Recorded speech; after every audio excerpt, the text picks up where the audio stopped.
Ah, there we go, guys. Hey, everybody. Hi. Hi.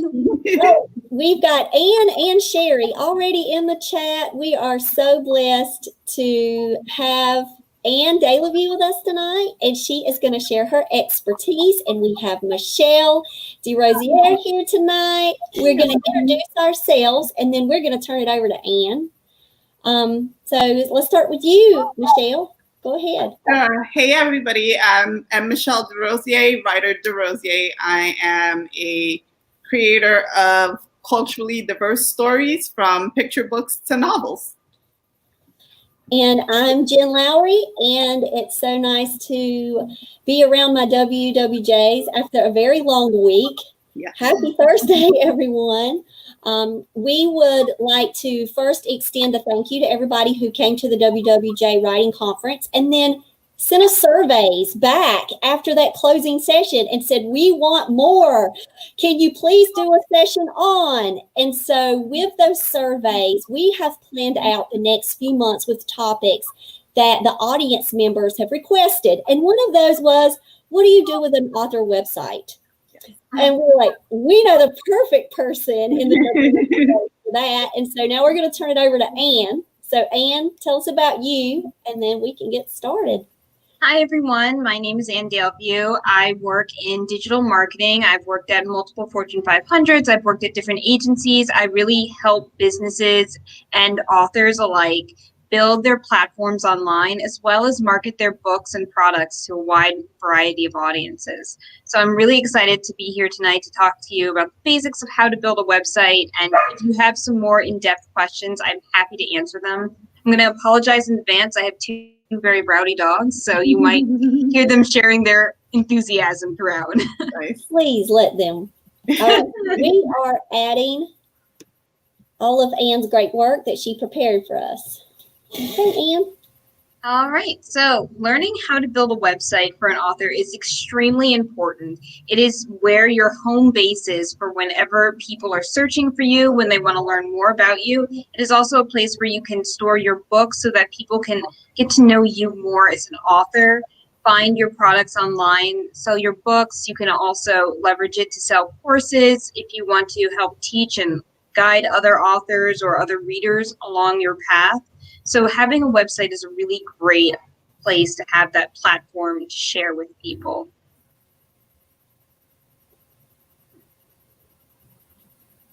So when you're creating a website, you really want to start with a mise en place. And the mise en place is like a cooking term to have everything set in its place. So the main thing that you need when you're starting a website is to have a goal and a message. Your goal is something that's really a measurable thing that you want to be able to share with people. So, for example, you want to touch this many people in a certain audience. I want to share my devotional messages with 30 different women out there who are looking for someone to know that they care about them in a relationship. That's a goal that you can have. And then your message is really around what is it that you're trying to share with that particular audience? What are you trying to get across on your website? And that's going to be so important because that's how you're going to build your overall brand, and it's going to impact every choice you make as you're putting together your website. So some of the other items that you need when you're preparing your website is you need a platform, a host, tracking, an email list, design, and a domain. And those are really what you need to get started. But there is so much more that goes into a website and so much more that you can add on to this. But we're going to really focus in tonight on just what helps you get started and get off the ground there. So first step, choosing a domain. And a domain is that part of the website that says www.WWJs.com. So this is really the name of your website. And how you choose this is going to tie back to your message, what you want to say, tie back to that goal, who you're trying to reach. And that's really going to help you form a brand. So for me, I use my name and Dayleview.com to share my brand with people because I want it to be focused around me as a writer. Part of the website that says And for the message, that's really what we were talking about before, really making sure that it's something that you want to share with others. So if your message is around body positivity, then that can be something that you would include in your domain. And then the third thing, which is super important, is to make sure it's available. So if I wanted to choose like www.burgerking.com, I couldn't do that because Burger King already owns that one. So it really needs to tie back to you personally, as well as making sure that it's available to be able to purchase that. And there's typically a cost with choosing a domain. You can get a free one, but that goes into a little bit of hosting, and you'll always have your host name tacked onto your domain if you decide to go with a free one. So once you have your domain name chosen, you need to pick a platform. And a platform is really the place where you're building that website.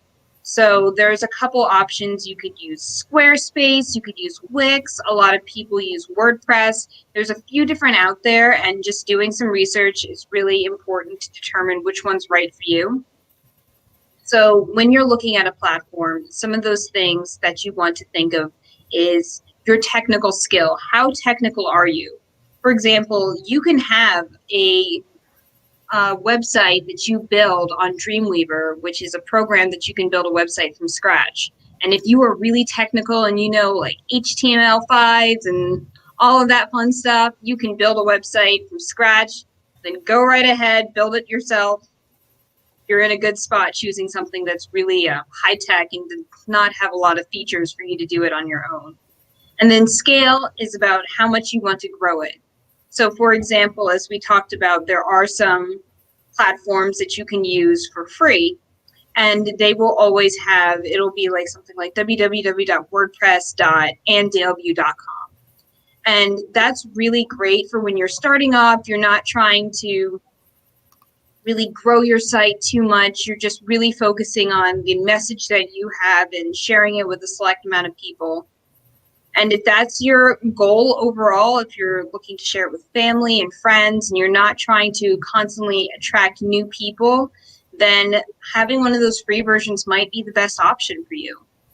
So scale is really important, because if you want to grow beyond it, if you want to sell courses, if you want to sell your books on your site, then you might want to think about going with one of those paid versions where you can grow your platform even more, and you don't have to feel limited by the host platform. Then comes features. So features are different items that you can use to enhance your website. So whether it's a drag and drop option so that you can drag your images around the screen and use that to show off your different imagery style, your design style, or if you want it to be able to have certain forms on there. So if you want to tie it to your newsletter, some websites don't allow you to do that or don't have an easy way for you to incorporate that. That's something that you need to make sure that your website has those features and you're able to incorporate them properly. Then the last thing is SEO, and this could be a whole presentation on itself. But this is search engine optimization, and it's pretty much how people find you when they're searching for you on a search engine. Now, picking a website platform is really important because website platforms, they have the different types of platforms impact that search engine in different ways, and search engines look at them a little different. For example, when you pick a tool like WordPress, a platform like WordPress, it has a plugin, which is a type of feature called Yoast, and that plugin allows you to optimize your blog posts and your content on there for SEO. It's a very light plugin, and if you don't have too many, it makes your site pretty digitally light, and this is something that search engines really like. However, if you decide to go with something like Wix, which in all fairness has gotten a lot better in the past 5 years, so I don't think this applies as much, but it used to be a very heavy platform, and the search engines did not like that as much. So even if you had a fully optimized site, they wouldn't show your page as high in search results, so you wouldn't be able to attract as more new visitors. So picking a platform where you can tell if it's digitally light or if it's heavy is something really important to keep in mind. And if you use something like a free platform, so like if it's www.wix.hamburgersaregreat.com, it's not going to pick that up as much because it's looking for something that's www.hamburgersaregreat.com.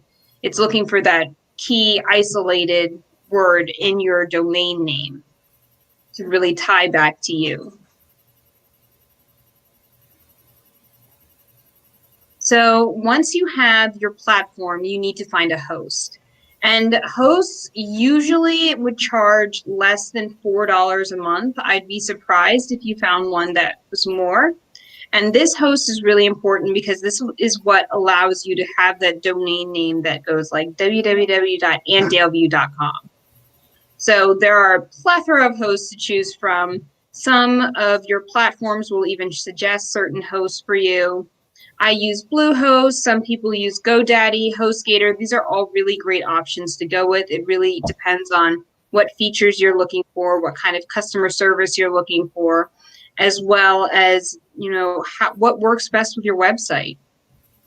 There's also the option to go with a free host. And the free host is what we were speaking about before, where it has www.wordpress.com, wordpress.anddaleview.com. Now, these are not going to rank as highly as in the search results, and these are not going to show off your brand as much. But if you're trying to do something that's more cost-effective, these are definitely more cost-effective methods.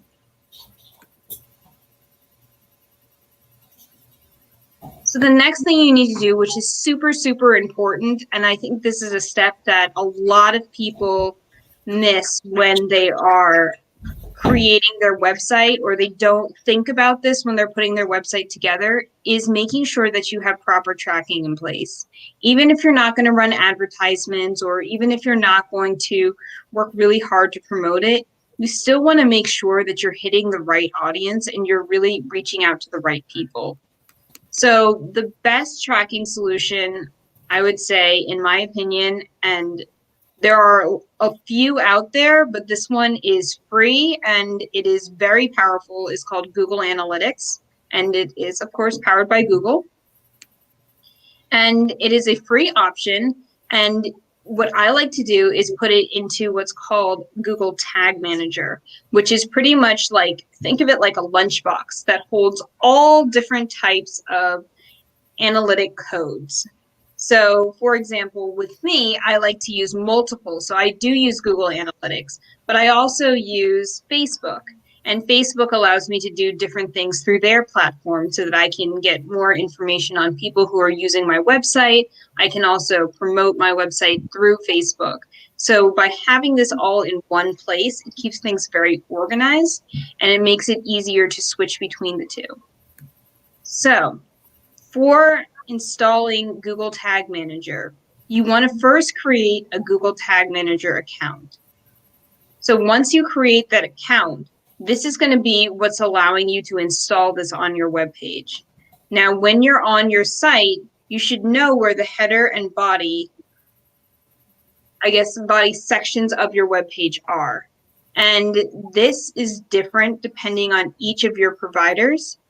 For WordPress, there are plugins that allow you to access your header and body, and it's literally just, it'll show you different sections and says, this is your header, this is your body, and all you need to do is go into Google Tag Manager. It'll tell you what the header code is and what the body code is, and you just copy and paste that in. For Wix, I believe it's the same way, but this information is very easily available, especially if you have your site, your platform purchased through one of these really common brands like Wix or Squarespace, WordPress. So being able to find this is easy as a Google search to find that header and body. I know it can be complicated at first, but it'll make a world of difference. And then once you have that Google Tag Manager installed, you can easily copy and paste your Google Analytics code after you've made your Google Analytics account into that tag manager, and it will automatically push that to your website. So there is no tracking coding involved. It's very simple. And we can revisit that after the presentation if you want to go more into depth with how to install this. So when you're within Google Analytics, it's very important to know what you're looking at, because a whole tracking platform is great, but if you don't know what to look for, then it's kind of a mess and it's not helping anyone. So these are some of the reports that I like to look at when I'm in Google Analytics. So the first thing that I find is important is how people find my site. And how people find my site is important because it's based off of your source medium, and it tells me, okay, where are people coming from to find what I'm serving? So are people coming from Twitter to find my website? Are people coming from Facebook? Are people just finding me through Google searches? This is what this report is going to tell you. So it's called the Source Medium Report, and Google Analytics has a great feature that allows you to track things within that report. So you can go through that report and implement a code within each of your URLs on your web page so that you can tell where each thing has come from. So if you're using something like a Facebook ad, you can put your Facebook and say paid in your source and medium code within those Facebook ad slots. Now, if you're not using an ad or if you're not doing that, you can also still see this information, and it's going to automatically populate with Google Analytics. So it's still going to show you that information that's very valuable. The second one that I like to look at is what pages on my site people visit. And this is called the All Pages report. So it'll tell you which one of my blog articles are most popular. Do people even visit my service pages? Like, these are the things that you want to know, so that if you are seeing that people are not visiting a certain page that much, or if people are visiting that page but they're not spending a very long time on it, then you know that something needs to be fixed within your website, and you can make those changes. Now, the third one I like to look at is behaviors. And behavior is really learning more about your audience. So who is new? Are more new people finding my site, or is it more the same people who read my site frequently and are back for more? And this helps you because it tells you the difference between, are you creating great content that keeps bringing people back, or do you need to do something more to reach out to new people? The demographics report is a breakdown of age and gender, and I've seen this become really important with a few of my clients. For example, if you're a young adult author and your books are primarily for teens, or your books are primarily for women, and you find that 65-year-old men are constantly visiting your site, then you might want to consider changing up some of your content so that it's not appealing as much to 65-year-old men, but it's more appealing to the people that you really want to target. And then the bigger your site grows, the more information you're going to get on demographics. And as it gets even larger, you're going to get more information on interests. And the interest report is something that I really like to use for some of my larger clients, because it tells me what is it that people who visit the site are interested in, and what are they shopping for? So if I see that a lot of people are interested in entertainment and books and they're visiting my website, I know I'm doing something right. If I'm seeing that a lot of people who visit my site are really interested in finance, then I have to revisit my content to see why are people who are interested in finance really interested in my website.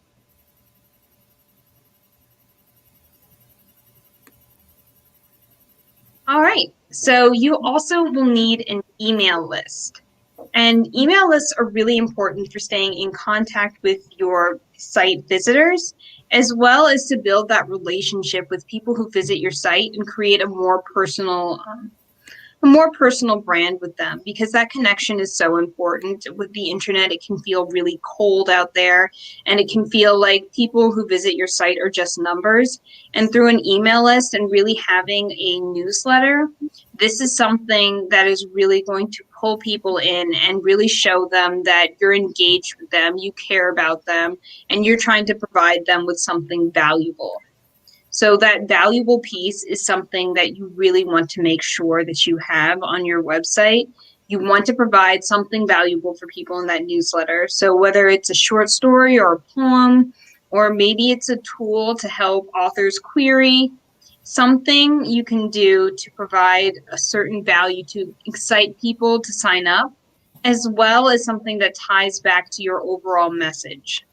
So for example, I write a lot of articles on writing as well as the querying process, because that's something I'm in the middle of right now.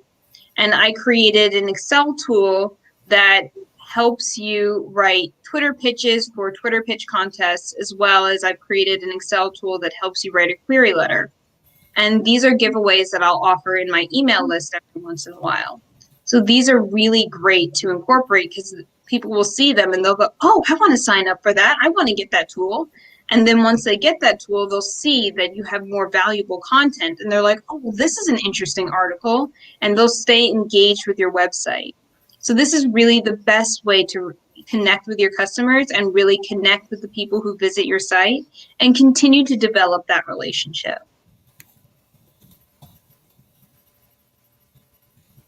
So choosing a design for your website is something that's very important. And this is something that I find myself preying on a lot, because it's really the face of your brand to the whole entire world.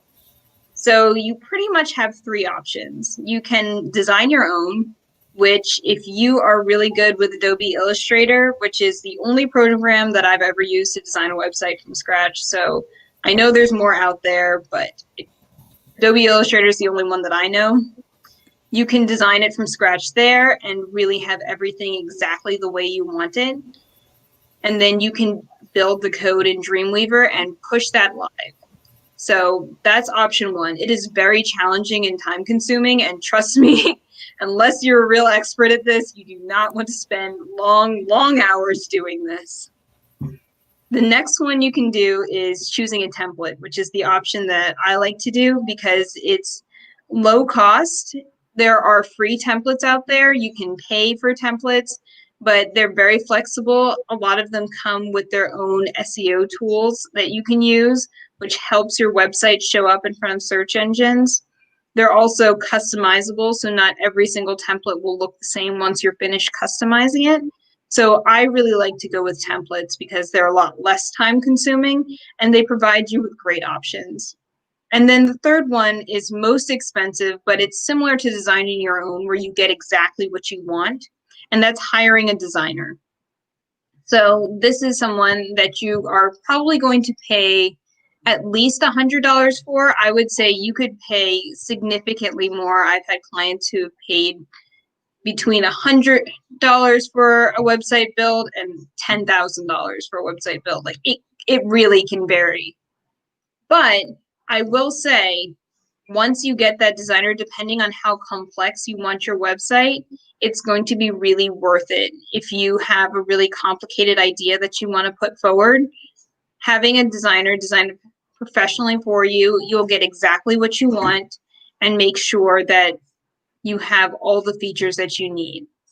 Just make sure whenever you hire a designer, you always make sure to find out how much it will cost to make changes. So if there's anything you want to change on your website, if they charge you additional, that's something that you're really going to have to decide if that's something that fits for you. So if you want to update some text on the website, if something's changed in your life and you have a different message that you want to say, and your web designer makes you pay for that, that's something you really need to consider before going directly to hire a designer. All right, so that brings us really back to our starting place. So when you're creating that website, really go back and think of What is that message that you're trying to pull across? And that whole brand image, and tie it together.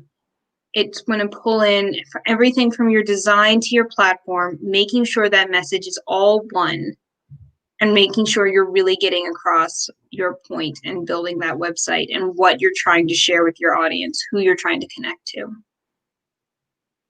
So that's what I have for building a website. I'm going to go through the comments and see if I can find any questions.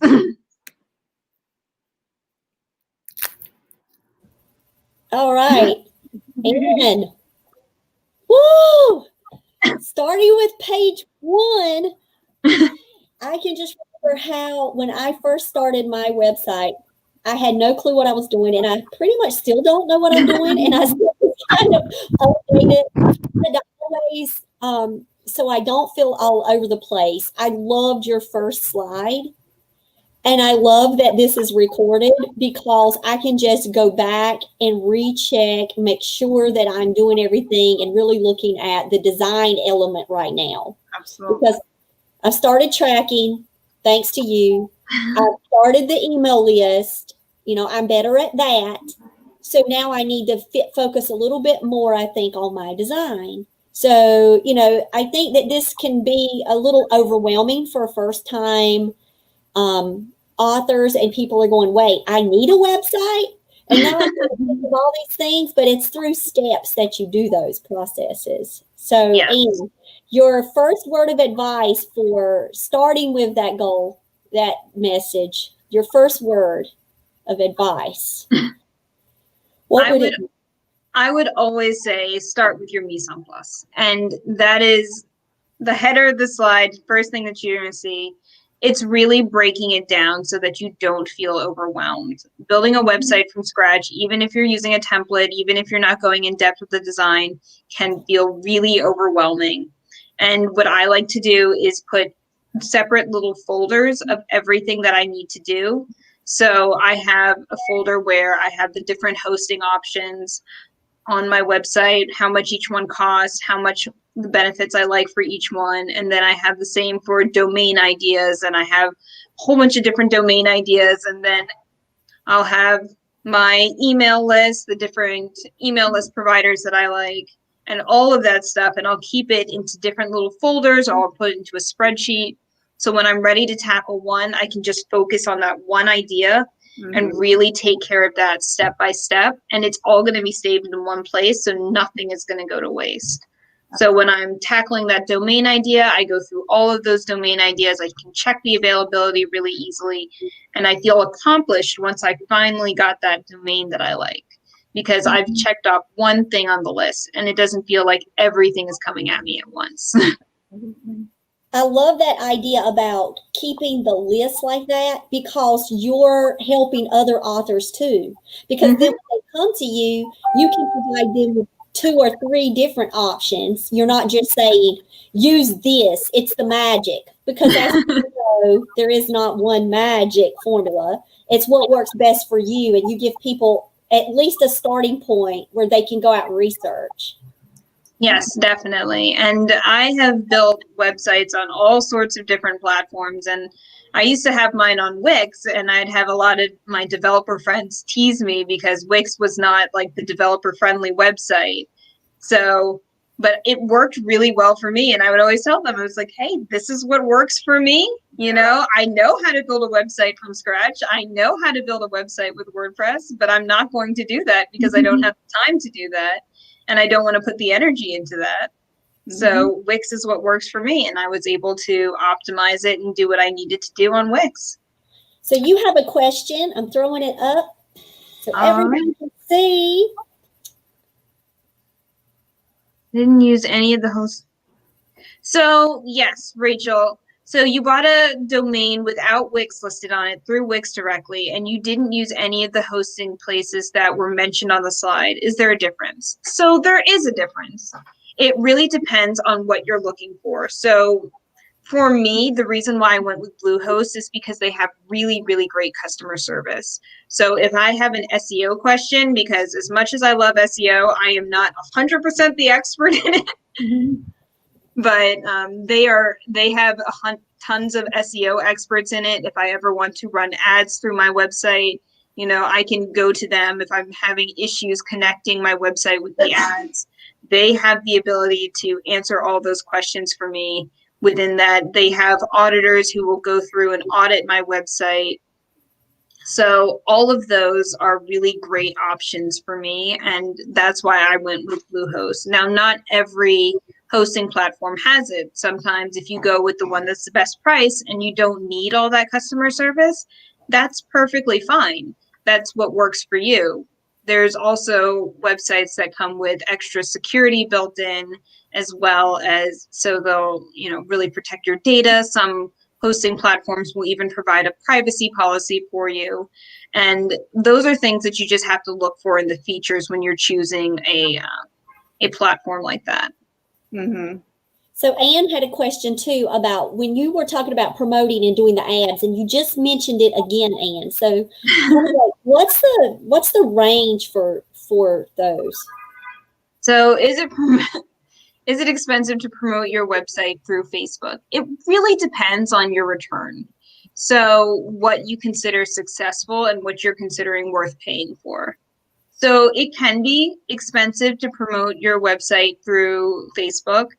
You can run campaigns as little as $5 a day and see success. If your success is really getting it in front of a lot of people, Mm-hmm. It depends also on how you decide to optimize that Facebook campaign. I mean, right now, the Facebook campaigns that I'm running are running upwards of $30,000 a day. So it really depends on what your budget is and what you see is successful. My client is right now selling products that cost about $600 each. So for them, selling that product is really important. So they're willing to spend $30,000 on Facebook to not only get the product in front of people, but also to make sure that people are purchasing that product through Facebook. So having a larger budget to drive purchases is going to be important. But if you're trying to reach a lot of people and get them to come to your website, get them to engage with you, it's going to be less expensive because it's less work that Facebook has to do on their end. And are there a couple of tips that you can share if somebody were thinking about running a Facebook ad? Like, I don't know if it's necessarily what's more important, the copy, the keywords, like what should people be thinking about? Yeah, let me see if I can actually pull up Facebook and not reveal all of my clients at the same time. Okay. But yeah, so Facebook is a little bit different than something like Google Ads. So Google Ads, it's really heavy on keywords and targeting like that. But Facebook is actually a little bit different, where the campaigns are actually built around interests and audiences. So really understanding who it is that you want to target within Facebook is super, super important, because that's going to be how you're targeting in Facebook rather than keywords. Mm-hmm. Let's see. Don't have a Facebook Ads Manager account set up. This file. Because when you are setting up the ad, you're able to look at your demographics. You're able to key point, even like you can pick your state. Mm-hmm. Like you can say, I write Southern fiction, and that might, resonate with a lot of Southern readers. So then I can actually do like a demographic in my area and things like that too. Yes, and you can also target, like if you want to target Christian readers, you can do that as well. People who are Christian and like books is something you can do. I wouldn't focus as much on keywords. And then another thing you want to keep in mind is your optimization model. And your optimization model is the first thing that you're going to see when you start building out a campaign. And so for the first time, I would suggest doing something like reach, or even I think it's landing page views, just because that's something that you're going to hit a lot more people and you're going to end up paying less for. Well, we've got a new question from Sherry. Is it difficult from moving from a free platform to a paid platform if your plan if you plan to grow your audience, which is the best option? So that's a great question. So I would suggest moving to a paid platform if you plan to grow your audience, because that way you're going to have the most control over everything. Having a free platform is pretty much having a platform that's owned by someone else. So they're not going to be able to give you what you need. They're not going to be able to be as flexible with you in order to grow that audience. Now, moving from a free platform to a paid platform really depends. So, for example, Wix, if you wanted to move from a free platform to a paid platform, it's not that difficult. You purchase your domain, you can connect your domain, and you upgrade your plan. It's as easy as that. However, if you wanted to go from something like Blogger to WordPress, that's going to be more challenging because you're going to lose your content and you're going to have to transfer over all of your content. So that's going to take a lot of time and effort on your part. So maybe a great option would be try out the different platforms. What do you think about WordPress? What do you think about Wix? What do you think about the GoDaddy sites? And tell me yours again, Michelle. Squarespace. And go and look at all of their different options and features, like what Ann said, and then move that way. Find the one that you feel like you would grow on, and then you can grow with it over time if your budget allowed for you to then do the upgrade. Yeah. So that's why I went with WordPress rather than Wix, because it allowed me to scale more. But WordPress definitely requires more technical skills, and it requires a little bit more work up front to really get it to look the way you want it to look and to really get it to the points that you want it to get. So so for me, I was willing to put in that effort, and really that scalability was worth it for me. But if it's not, and you want to be able to just scale through something like a Wix where you can have most control over it, you're not manipulating the code as much, then that's perfectly fine, and that's probably a better option for you. Yeah, and I was just thinking that the work up front and the work that it takes to maintain it, because it could be easy work up front, but to actually maintain it just is a lot. I know for Squarespace, for me, it feels like it. So Bluehost, I haven't had any experience with, but I might actually check out. And that's the thing. You're always growing, and we're always checking out new places. Oh, we've got one. Blogger isn't too bad because it lets you download your data and transfer to another platform, user-friendly with WordPress. I was a big Blogger fanboy. Oh, really? Well, learn something new. I feel like the upkeep is important, Michelle. Like, there was a few months when I was so busy that I kind of neglected my home. And I really need to think about my home, my online home, my website, as a place that not only do I decorate, but I need to vacuum and dust and clean it. And I kind of neglected it. And because I did, I had old dates on there. It was a little sad. But I know that I was, just not thinking of everything at once, and I've put things on the back burner. But I do think having a routine, a check of your website, of your materials is important. That fresh spring cleaning, the fall audit, all of those kind of schedulings that you can do. That's where I kind of fell behind, even over the summertime when I was home and not working a full-time job. I still was like, wait, I have stuff from a magical Christmas wedding up there, y'all. And it was June. I was like, oh my gosh, I got to go in and fix. So don't beat yourself up if you forget or if you don't, but like trying to schedule yourself out on a calendar of let's do an update website review, update like a critique. I think that that's very helpful. Yeah. And can you talk a little bit about what impact having fresh content has on bringing traffic to your site? I hear about that a lot, but I'm just curious about your thoughts. Yeah, so keeping your And I'm speaking as someone who does it for other people and not as much someone who does it for myself. You're busy. It's all because of everyone else. They make me do this. But it's actually a really big impact, and especially how you promote that content is really important for how you bring people to your site.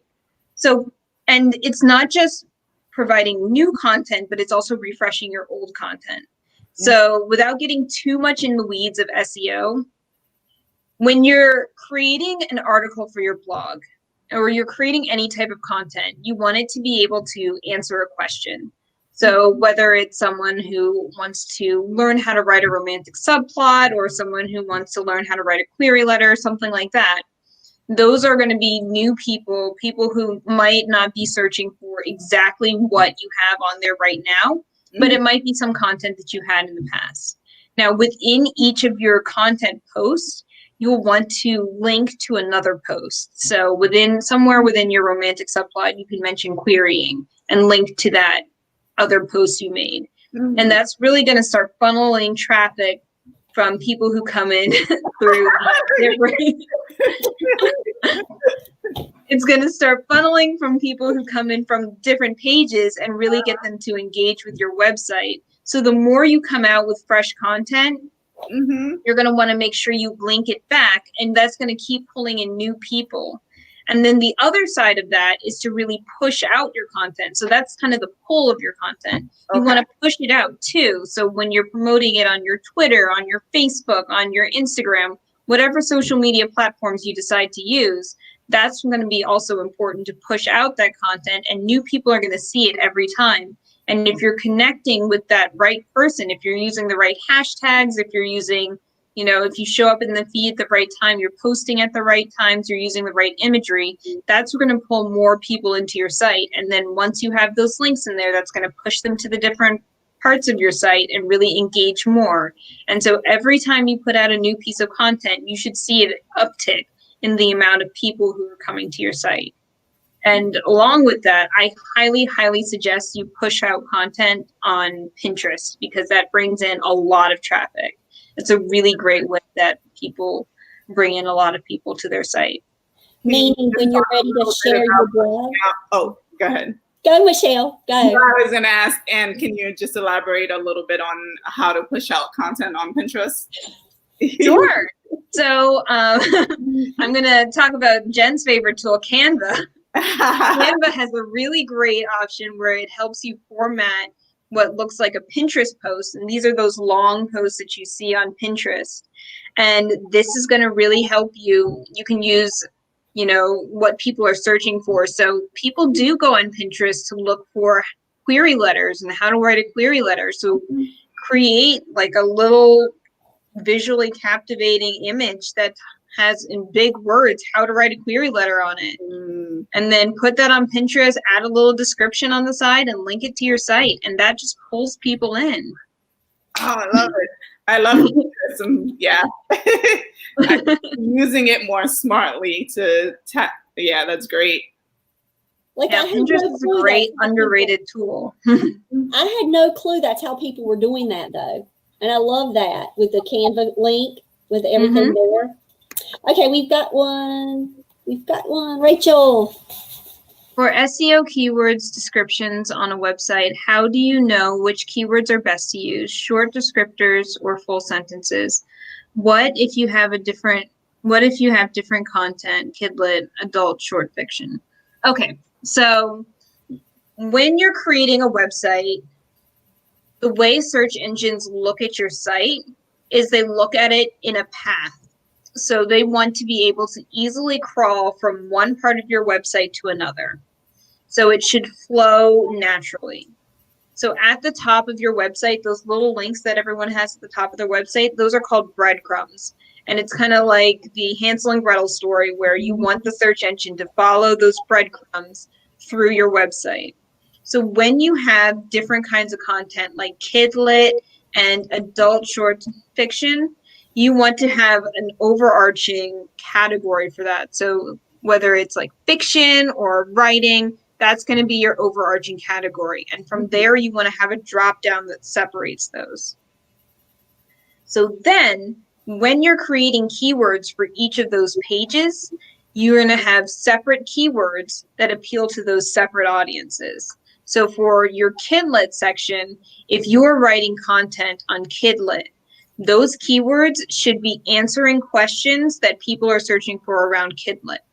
So if someone is searching for best picture books for 8-year-olds, that's a keyword that you're going to want to have for your content that you're creating around best picture books for 8-year-olds. Or if you're creating best picture books for different ages or something like that. That's going to be the kind of keywords that you'll want to have within your SEO descriptors. And when you're creating those SEO keywords, one important thing to keep in mind is to make sure that you're answering that question. Don't think of cramming as many keywords as you can into your article. Think of what your reader is looking for and think of how best to answer what they're asking for, because that's going to give you the best type of ranking. It's no longer about the keywords. It's all about the customer experience. Okay, I just wrote all of that down too. So every time that you talk with us and with the WWJs, like, just so thankful it's being recorded for everyone out there, because they can then pause and then go out and look. So I know you gave us a couple of the tools that you use. Do you have any other types of tools for keywords? I know you had showed us some in the past that maybe Rachel could do. I do have one that I really like to use, and it's actually a Google Docs extension or an add-on. And let me see if I can show you it. Yeah. So I'm going to share my screen so I can show you this Google Docs. That's a new one. Yeah. So this is from a tool called SEMrush. And SEMrush is a paid tool. They have very limited free options. And it's one of my favorite tools, but it does cost money. However, this tiny portion of SEMrush is very powerful and it is free. And you can go and download this from SEMrush and add it to your add-ons in Google Docs. So if you are using something that is not WordPress, because WordPress has an extension that's identical to this called Yoast, you can actually download this into your Google Docs and get the same experience. So it's called SEMrush SEO Writing Assistant. Ooh, ooh, ooh. So I absolutely love this because it allows you to do all sorts of different information here. You can adjust your tone of voice, your originality, all of this stuff, and really start to optimize your SEO. So I don't know if it's gonna let me do it. It's not my, it's been a while since I've used this one. Okay, yes, I can log into this. So this is where you're writing what you're going to write about. So best picture books for 8-year-olds.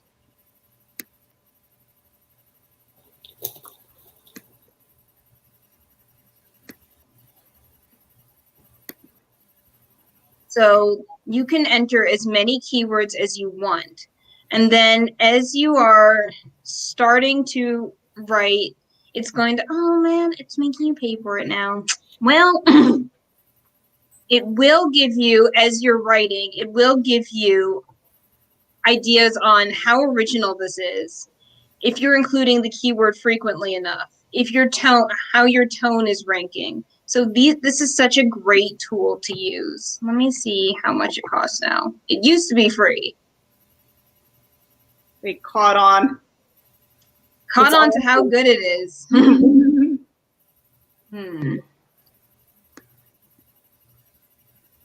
Upgrade to Guru. It'd be nice if they told you the price. Oh, here. Oh, $200. So a month. Excellent. So maybe that's not the best one, but we did learn something. For us beginners starting out, you said Yoast had something that was very similar to that, though, right? So we have a beginner tool. So Yoast is a lot better. And there is a paid version of Yoast, but I use Yoast regularly, so this is something that I do know is still free. Okay. And so I use this as a plugin on my WordPress site. And this allows you to do the same things. It allows you to look at how you're spacing your article. Are you using enough spaces? Are you including the keyword enough times? Are you linking out to enough sites? Are you linking back to enough of your blog articles? It really keeps you on track when you're writing an article to optimize it for SEO. And this is only for WordPress, you said? This is only for WordPress, yes. Okay. But, you know, what you could do is you could set up a WordPress site and build your articles in with Yoast and then copy and paste them over. Doing that. Yep. So I actually have a WordPress that I have a free site. I have a blog there because that's how I kind of started off. And I just put my poetry, put my blogs up there. I have my links. I put, check out this new podcast and all of that. And then that WordPress is attached to my GoDaddy and it shows up as a blog over there as it refreshes on like a running feed.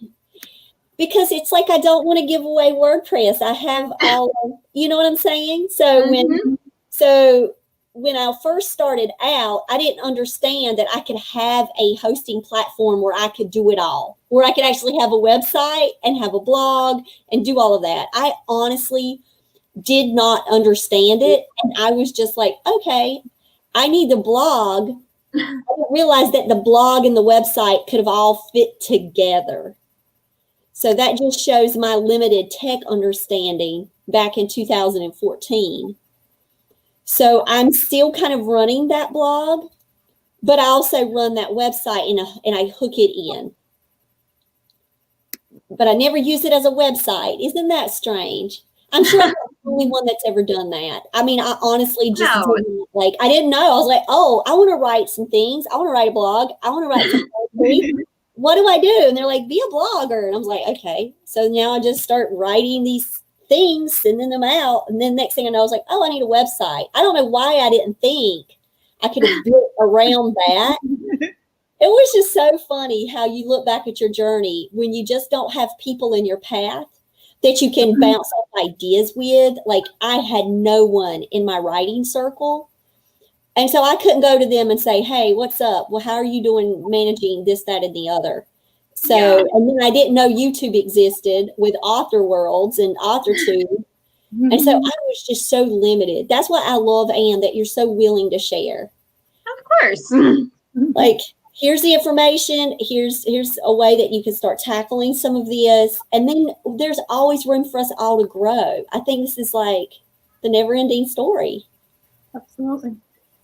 So any last tips for us? Any last questions from our audience? Thank you guys for being with us tonight. Yeah, thanks so much.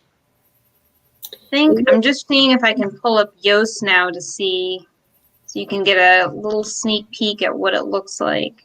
Ooh, pull it up. So, I want to pull up a good article, but I don't want to pull up something that's not optimized. Here's one. Let me get this to load. And while it's loading too, you've got a question from Sherry. Oh. So do you select your host first or your platform? So kind of like what I was saying, where I like to put everything in a spreadsheet or in different folders so I can tackle them one at a time. If you do that, there's no pressure in which you should select first. However, I would say when you're looking at your platform, a lot of platforms offer hosting. So that's something to keep in mind if you really like the services offered by your platform, to keep that in mind when you're looking for a host, and how the hosts and how a different host, if you decide not to go with the platform's host, how a different host can connect to that host. So making sure that they are compatible is important. So you can start looking at a platform and decide on your host based off of that, based off the platform you like, or if you care more about the host and that's something that you're more passionate about, look at the host and find a platform that's compatible. Mhm. All right, let me share my screen again.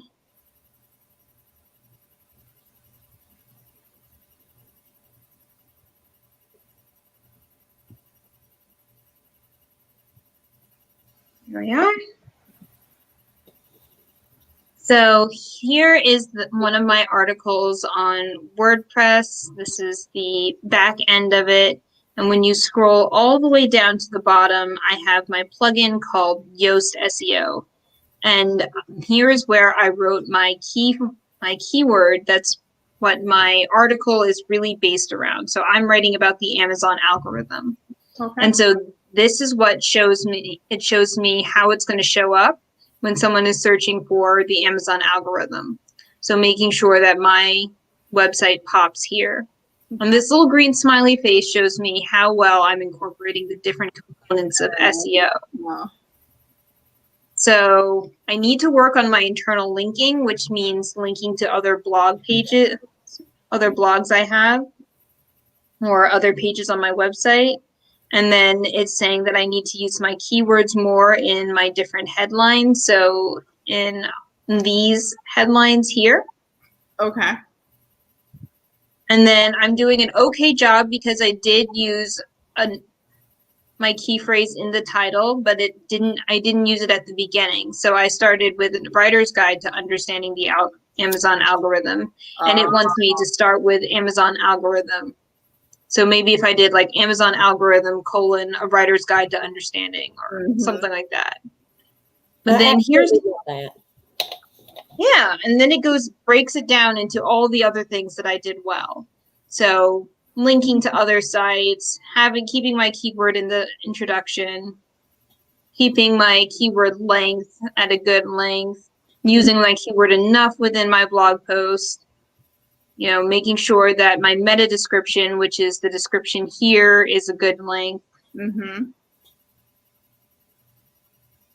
Not using this keyword in any of my other previous blog posts. So this is what's really great because it will scan everything on my site and making sure that my content isn't repetitive, making sure that my article is long enough, making sure that I have a long enough title and it's performing well, and then making sure that I have the keyword within the URL here.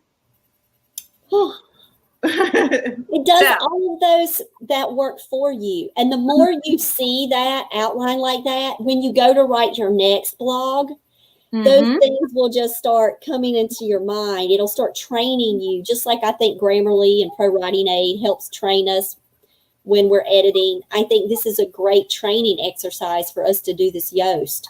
And I've never heard of this one before, so got it. Yeah, and it also helps you, keep passive voice out of your articles, making sure that your sentences are buried up enough, making sure that you don't have paragraphs that are too long. So it does a lot. And it'll even show you, so if you're not doing something right, it'll show you where you're not doing that right. Oh, wow. Yeah, so it'll call you out too. Codes, and I need the smiley faces. That's wow. So it really helps. I don't know what I would do without it. And so websites are so important for authors. It's just a work in progress. We learn, we continue to ask for critiques. Like, what would you suggest about critiquing your website? Like, I would say to come up with a checklist of things that are important to go over for your website and tie that back to what you first started with. What is your message? Do all of your articles relate to your message? Does everything tie back to your goal? Where are you with hitting that goal that you set for yourself? Are you hitting it? Have you surpassed it? Do you need to set a new goal for yourself? Making sure that that checklist is based off of around those things. Is your domain tied to everything? Is your design serving its purpose? And then using those tools, like those tracking tools, to making sure that, you're on the right path. So Are people from the right age group hitting your website? Are you hitting enough different platforms? Are people coming in, say tons of people are coming in from Pinterest, but you're posting all the time on Twitter about your website and you get like 2 people coming in from Twitter. That might tell you Twitter's not the platform for you. Focus more of your attention on Pinterest. Yeah. So, making sure you go through all of that and then auditing your articles, making sure you're linking back to each other. Mm-hmm. If I have one on writing a synopsis and writing a query, I'm going to want to tie those 2 together. Mm-hmm. So going back and checking those things is really important. I love it. If I would have been able to write fast enough, we could have just had the WWJ checklist of all the questions and answers. So what I'm going to do is I'm going to pause this, put Ann in slow motion, and I'm going to type that up for us guys. And then Ann has just created a freebie that she can give out to her email newsletter. I'll share your long list, Ann. All good. It's all pertinent for us. And it's just stuff that we might not just think about because it's about the viewer and the reader experience, the visitor experience. And we want to keep people coming back to our home. And that's one thing I would never want to do is make my home not an inviting place. Exactly. So, all right, guys, we have wrapped up our hour tonight on our working session. And thank you so much, Michelle. Thanks for being here. Thank you. And guys, we love y'all, and we shall see you guys another night. Bye. Thanks for coming, everyone. Bye. Bye.